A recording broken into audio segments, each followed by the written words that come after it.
Hello विद्यार्थियों, नमस्ते। आइए आज की इस क्लास में हम करेंगे सीरीज़ के फूल जो पाठ है हजारी प्रसाद द्विवेदी जी द्वारा लिखा हुआ, इसके कुछ इम्पोर्टेंट प्रश्न आंसर हम करेंगे जो कि आपके एग्ज़ाम के लिए काफ़ी इम्पोर्टेंट होने वाले हैं। तो देखिए, पहला प्रश्न है कि द्विवेदी जी ने सीरीज़ के फूल पाठ में सीरीज़ के माध्यम से क्या संदेश दिया है, स्पष्ट कीजिए। परीक्षा के दृष्टिकोण से बहुत ही इंपॉर्टेंट प्रश्न है और इंपॉर्टेंट प्रश्न हमने यहाँ पे लिए हैं, छोटे बड़े सभी प्रकार के प्रश्न हमने यहाँ पे कर रहे हैं। और जैसा कि मैंने आपको पहले कहा था कि हम चैप्टर वाइज यहाँ पर आपका रिवीजन करेंगे, तो चैप्टर वाइज रिवीजन के तहत आज हम सीरीज़ के फूल पाठ के एमसीक्यूज ले रहे हैं। तो इसका उत्तर आप लिखेंगे कि सीरीज़ के फूल पाठ में द्विवेदी जी ने बताया है कि सीरीज़ भीषण गर्मी और तप्त लू से अप्रभावित रहता है। भयंकर गर्मी में भी उसके फूल बिल्कुल नहीं मुरझाते, बल्कि वैसे के वैसे जो है वो खिले हुए रहते हैं और शांत भाव से सुंदर फूलों की सृष्टि करता है। इस प्रकार सीरीज़ के माध्यम से द्विवेदी जी यह कहना चाहते हैं कि मनुष्य को भी जीवन की कठिन और संघर्षपूर्ण स्थिति में व्याकुल और विचलित नहीं होना चाहिए। जिस तरीके से सीरीज़ के फूल कठिन से कठिन भीषण गर्मी और तप्त लू में भी अप्रभावित रहते हैं, इसी तरीके से अगर भयंकर कठिन परिस्थितियां भी इंसान के सामने आती है, अगर उसकी स्थिति बहुत ही संघर्षपूर्ण है, तब भी व्यक्ति को घबराना नहीं चाहिए, व्यक्ति को विचलित नहीं होना चाहिए और जो है वो उसे लगातार आगे बढ़ते रहना चाहिए एक निरंतर भाव से, और उसे शांत रहकर अपने कर्तव्य कर्म करते रहना चाहिए। ये संदेश जो है वो सीरीज़ के फूल पाठ के माध्यम से हजारी प्रसाद द्विवेदी देना चाहते हैं। दूसरा प्रश्न है नेक्स्ट, लेखक ने सीरीज को कालजयी अवधूत, अवधूत का मतलब होता है सन्यासी, है ना, अवधूत यानी अघोरी की तरह क्यों माना है? सीरीज को कालजयी अवधूत की तरह क्यों माना है? तो देखिए, आप यहाँ पे लिखेंगे कि कालजयी उसे कहते हैं जो समय के परिवर्तन से अप्रभावी रहता है, मतलब उससे प्रभावित नहीं होता। समय जो है वो किसी भी प्रकार का कैसा भी समय क्यों नहीं हो, और समय कालजयी का मतलब होता है कालों कालों तक, युगों युगों तक, वर्षों वर्षों तक जो है वो परिवर्तन नहीं होता उसमें। जीवन में आने वाले सुख दुख, उत्थान पतन, हार जीत उसे प्रभावित नहीं कर पाते। वह इनमें संतुलन बनाकर जीवित रहता है। यह गुण अवधूत अर्थात सन्यासी में होते हैं, क्योंकि सन्यासी को दुनियादारी से कोई लेना देना नहीं होता है, वो सुखों दुखों से कभी प्रभावित नहीं होता है, वो सुख और दुख दोनों में समान भाव से अपना जीवन यापन करता है। और इसी तरीके से ये जो सीरीज के फूल हैं, सीरीज का जो पेड़ है, वो भी हर परिस्थिति में, भीषण से भीषण ग्रीष्म में, भयंकर से भयंकर सर्दी में भी एक समान अपने फूलों को खिलाए रखता है। सीरीज का वृक्ष भी भीषण गर्मी और लू में हरा भरा और फूलों से सदा लदा रहता है, इस कारण इसे कालजयी अवधूत की तरह माना है। प्रिय विद्यार्थियों, अगर आपको ये प्रश्न इसी तरीके से अगर आप और वीडियोस चाहते हैं तो आप मुझे कमेंट बॉक्स में कमेंट कर दीजिए किस सब्जेक्ट का टॉपिक नेक्स्ट, आप किस सब्जेक्ट के किस टॉपिक के इंपॉर्टेंट क्वेश्चन चाहते हैं। साथ ही साथ मैं बता दूं कि जो वीडियो हम कर रहे हैं इसके कंप्लीट PDF आपको हमारे ऐप में मिलेगी। हमारा ऐप है एजुकेशन राइज, प्ले स्टोर पर अवेलेबल है, लिंक इस वीडियो के डिस्क्रिप्शन में दिया हुआ है, वहाँ पर आप कंप्लीट PDF प्राप्त करेंगे। साथ ही साथ अगर आप ऑनलाइन टेस्ट देना चाहते हैं, ऑनलाइन टेस्ट में आप जितने क्वेश्चन करेंगे उसका हाथों हाथ आपको रिजल्ट मिलेगा। तो अगर आप ऑनलाइन टेस्ट देना चाहते हैं तो वो भी आपको हमारे ऐप में मिल जाएगा।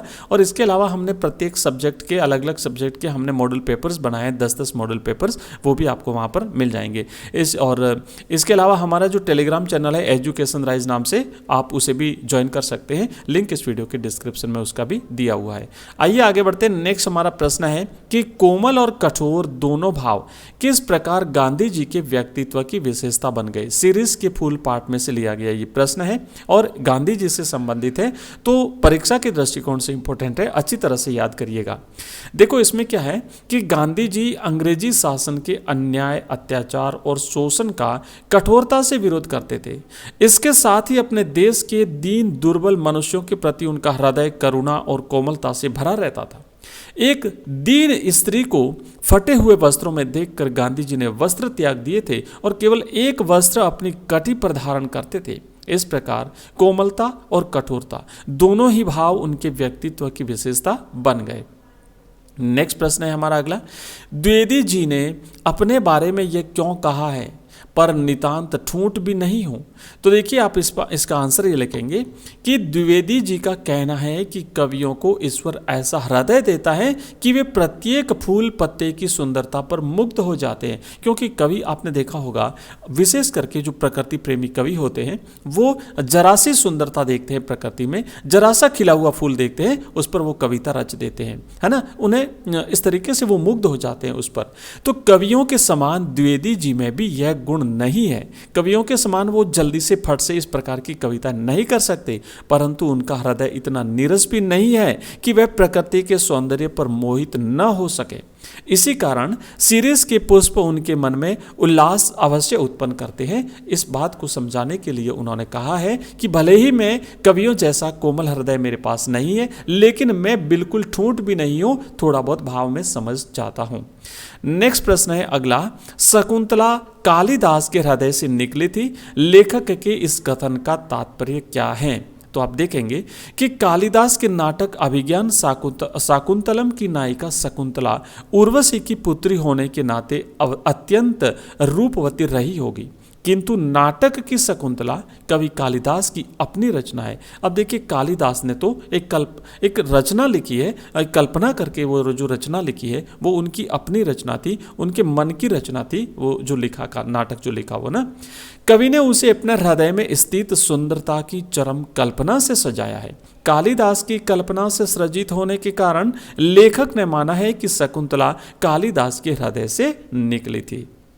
नेक्स्ट प्रश्न है हमारा अगला, सीरीज के फूल पाठ में लेखक ने कवि होने के लिए किस गुण को आवश्यक माना है तथा इस विषय में किन किन भारतीय कवियों का उल्लेख किया है? बहुत ही इंपॉर्टेंट प्रश्न है, ध्यान से समझिएगा कि सीरीज फूल पाठ में लेखक ने माना है कि श्रेष्ठ कवि होने के लिए अनासक्त होना आवश्यक है। जैसे उन्होंने कालिदास का उदाहरण दिया, जैसे उन्होंने सुमित्रा नंदन पंत का उदाहरण दिया, मतलब कवि को अनासक्त होना चाहिए। कवि अनासक्त का मतलब होता है जो किसी के प्रति आसक्ति नहीं रखे, किसी विशेष चीज़ के प्रति उसका लगाव नहीं हो। उसने जो है संस्कृत भाषा के महान कवि कालिदास, हिंदी के कवि सुमित्रा नंदन पंत और बांग्ला के कवि रविंद्रनाथ टैगोर का इस विषय में उल्लेख जो है वो लेखक ने यहाँ पर किया है। द्विवेदी जी ने यहाँ पर इन महान कवियों का उल्लेख जो है वो इस सीरीज के फूल पाठ में किया है।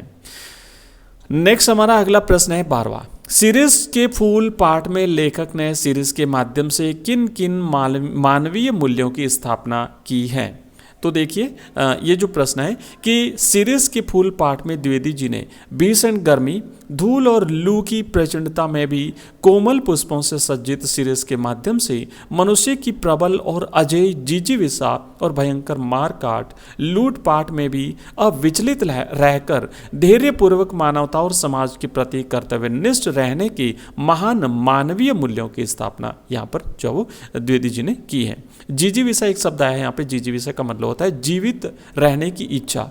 ठीक है, तो ये जो विभिन्न विकट जो परिस्थितियां हैं, उन विकट परिस्थितियों में भी मनुष्य को मानवता का एक भाव जो है वो समाज के सामने प्रस्तुत करना चाहिए। समाज के प्रति अपने कर्तव्य निभाते हुए जो हमें मानवीय मूल्यों की स्थापना करनी चाहिए, क्योंकि जिस तरीके से सीरीज का फूल है वो कठिन से कठिन परिस्थितियों में भी अपने फूलों को लगातार जो है वो खिलाए रखता है। मैं आपको बता दूं विद्यार्थियों, अगर आप लोग लाइव क्लास में पढ़ना चाहते हो तो हमारी रेगुलर 8 बजे रोज़ ही लाइव क्लास होती है, जहां पर हम अलग अलग सब्जेक्ट पढ़ते हैं अल्टरनेटिव डेज में, जैसे Hindi compulsory, English compulsory, history, political science, geography. तो अगर आप लोग भी पढ़ना चाहते हैं लाइव क्लास में हमारे साथ ये सब्जेक्ट, तो शाम को 8 बजे हमारी लाइव क्लास जरूर ज्वाइन करिएगा।